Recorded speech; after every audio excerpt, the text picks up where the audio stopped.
before working with you, it was disjointed. Yes, I had a funnel that was working. My market does really well with the webinar funnel. Mm-hmm. And, we were bringing in leads, we were converting them. So it was working, right? It was profitable, multiple six figures and okay.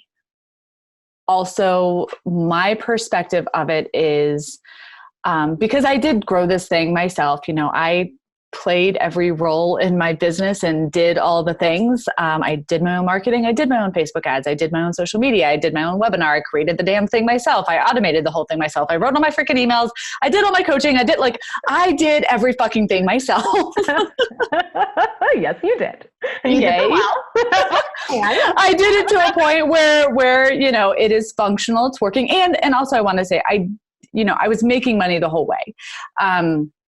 However, what happened was, as I grew and I recognized, okay, like this thing is starting to feel heavy, so I'll hire somebody to go do this thing. This thing's feeling heavy, I'll hire someone to go do this thing. And then what happens is my role becomes, now I'm managing all the pieces, right? And while it was functioning-ish, mm-hmm. and we were getting leads and we were getting clients, it was disjointed and it wasn't, I preach body mind. I preach follow your intuition, like listen to that, that intuitive voice, feel your way forward. And what was happening is the people who were in these positions were amazing and badass, but we didn't have that embodiment piece. I know this sounds crazy, and maybe Tamika, you don't realize this. Something that I love about your team is that you really listen and feel my message, mm-hmm. and then express it. So, while yes, functional, very disjointed, I never felt like I could fully just settle into it and allow the pieces to flow. And so that was, a big reason why I brought you on. I was like, it's time, it wasn't just that, I had a copywriter here and a Facebook ads person here and this person, it was just chaotic and disjointed. Bringing your team on has given a really nice flow to everything. The pieces and parts are working together really nicely. And we know, I think one of the benefits that I think about, I used to freak out because, the algorithm in Facebook changes all the time. Mm-hmm. So all of a sudden it was like, right. So, when the cost per lead would go up, I would freak the fuck out, right? Because all of a sudden, the cost to acquire a client is going up and, for my cold traffic and all that stuff. But what you guys have done in having your team in place, the nurture matrix in place, and I feel like we still have barely implemented, 2020, let's just say 2020 is going to be pretty epic because, where we're at so far.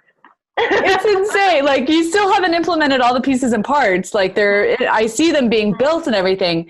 But what's happened is, while, Facebook goes up and down and cost per lead and everything is consistently changing, what's happening is, we're enrolling, we're getting better people on the phone, which means that they're better people ready to buy. So we're needing fewer calls to enroll people. So while Facebook is doing this thing, our cost per enrollment has actually stayed relatively consistent. And I mean, it's definitely gone down from when I was managing all the things.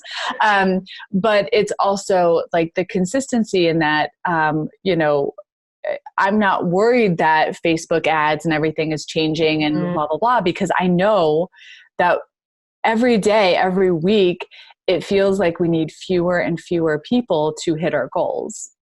So the overall cost per lead and all that stuff on the business side is still like consistent for me. And it's still at a place where I feel really like it's amazing because it's gone down and it's like, we still know what that is. So Yeah, I hope that makes sense. No, absolutely. And you're reminding me too, when I look at the results we've created together as well, when you look at sort of the time frame in which your body mind classes or the cohorts are filling, yeah, they're filling, a hell of a lot earlier. Like I think for our October start, we were full, like I think a couple full and hitting your high goal, remember, because we had the good, better, best, hitting your best goal, like kind of, I think a few days before the official start date. Yep. Right now, for our February start, we're probably like 5%. Somebody enrolled this morning, right? Of course.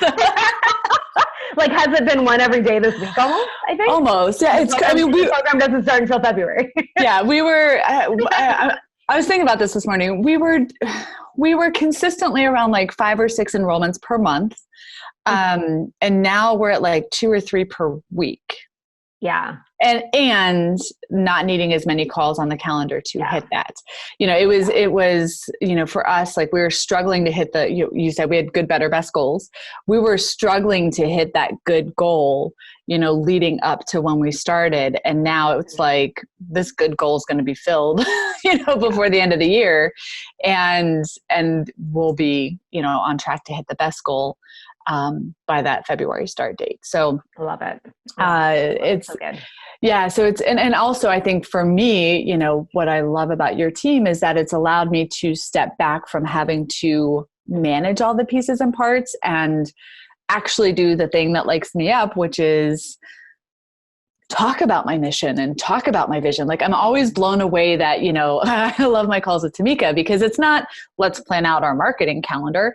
It's tell me what's lighting you up. Like, what are you excited about? What is, it's me just being able to voice the vision, and somehow that is turned into really loving and nurturing content that is being put out there consistently without me having to touch it.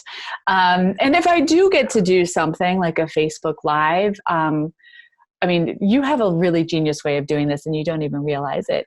It's not this, Laura, I need you to go and do a live and blah, blah, blah. It's like, hey, maybe sometime this week, it would be great if you could go talk about something along these lines. I've given you a couple prompts if you want to go look at them and pick one. You have the subject written. God, if I don't have to write a subject line again, that's the greatest thing in my life, because that's like, I can say the thing, but like put a subject on it. I'm like, fuck this, right? So it's become like light and easy because, you've intuitive, you see through the lines, you see my themes, you see my message. You're able to pull out these little things that I don't even realize I'm saying or doing or modeling. And like, it's translating into a really cohesive, and I love how you call it a matrix, because it's very much this like this cool web of things that go like this. And all of a sudden it creates magic.